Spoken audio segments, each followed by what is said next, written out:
The armed forces of Ukraine continue to liberate settlements in the Kharkiv, Donetsk and Kherson regions, residents of which were deprived of all civilization goods during the occupation. Here's what's left: porridge and tea. The houses need to be completely rebuilt, windowed, power restored, gas restored, water restored, everything.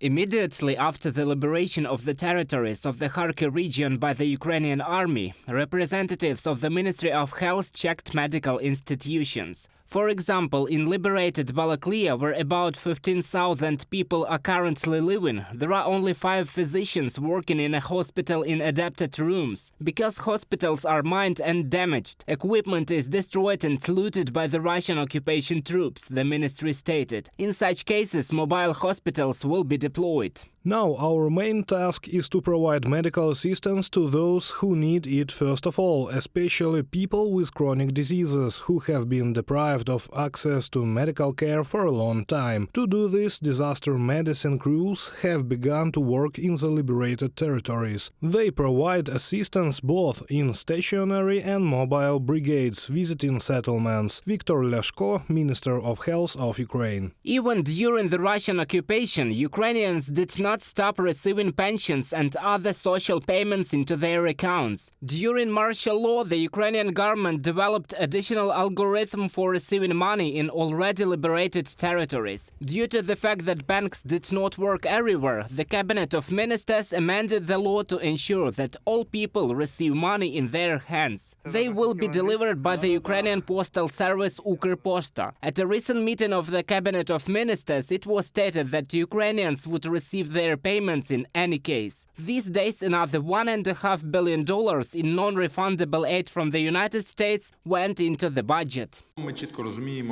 We have a clear understanding of how we are going to get through this year and next year in terms of funding the military, pensions, teachers and doctors' salaries. At the same time, as I said, we have to increase our financial and economic stability.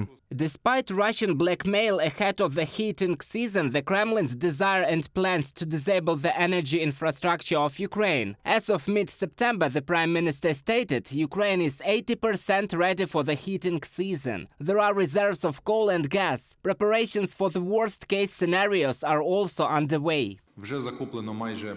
Almost 1,500 mobile generators and dozens of reserve boilers were purchased. An operational headquarters has been formed that will quickly resolve any crisis issues. First and foremost, the issue of liquidating the consequences of Russian attacks on our critical infrastructure. The government has promised that this heating season Ukrainians will continue to receive subsidies. The benefits will remain in force despite martial law. And starting from October 1st, Ukrainians will be able to get a mortgage at 3% per year. In the first phase of the reform, military personnel, law enforcement officers, teachers, doctors and scientists will be able to take advantage of this. The initial fee is 20%, the term is up to 20 years. The Ministry of Economy of Ukraine announced it will also be possible to apply for a mortgage online. During martial law and 6 months after the victory of Ukraine, moratorium on raising tariffs for all consumers is introduced. Reported by Roman Smoler, Yulia Bil, UATV News.